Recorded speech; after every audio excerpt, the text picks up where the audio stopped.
میں جانتا ہوں کہ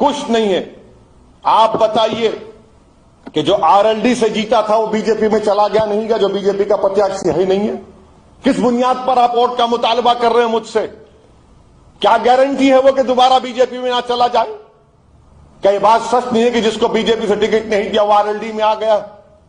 اور آپ کیا کریں گے؟ آپ دری بچھائیں گے کہ زندگی میں صرف ہرانا آپ کا مقصد ہے؟ میرا مقصد نہیں, میرا مقصد جیتنا ہے.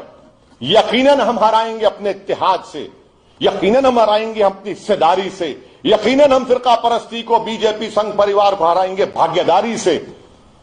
مگر ہم اگر صرف ہرائیں گے کے نام پر ووٹ دیں گے تو آپ کو اور مجھے کیا حاصل ہو رہا ہے؟ میرے مقدر میں ناانصافی لکھے جائے گی, یاد رکھیے.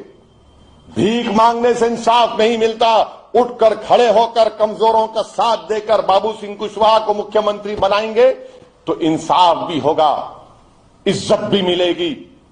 ہماری تمام گھروں کے سامنے جو خطرے ہیں وہ خطرے کم ہوں گے, نوجوانوں کا مستقبل اچھا ہوگا. میں جانتا ہوں کہ CAA کے احتجاج میں آرا گاؤں میں مفتی عباس کو کیسے ٹارگٹ کیا گیا تھا, کس نے آواز اٹھائی؟ جب کووڈ کا پہلا ویو چل رہا تھا تو تبلیغی جماعت کو نشانہ بنایا گیا, کس نے آواز اٹھائی؟ ایک ویڈیو دکھاؤ مجھے جس میں اکھلیش, جس میں RLD, جس میں بسپا کا کوئی نیتا تبلیغی جماعت کی تائید میں کہہ رہا تھا.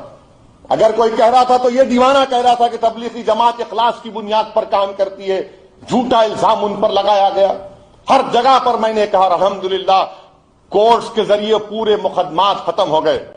میرے عزیز دوستوں اور بزرگوں, میری آپ سے ادباً گزارش ہے کہ آپ 10 فروری کے دن پتنگ کے نشان پر بٹن دبائیے, اتحاد پیدا کریے. آپ کے سامنے بربادی کی داستان, کون سی بربادی کی داستان میں تمہارے سامنے بیان کروں. کتنے السنکھیک سماج کے مسلمانوں کو 5 ایکڑ زمینیں 1.70%.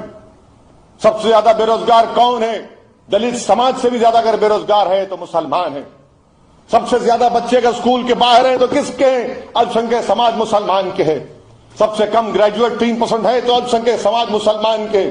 سب سے کم PG ہولڈر 1% اتر پردیش میں تو مسلمان ہیں. بتاؤ یہ کس نے یہ حال کر دیا آپ کا اور ہمارا؟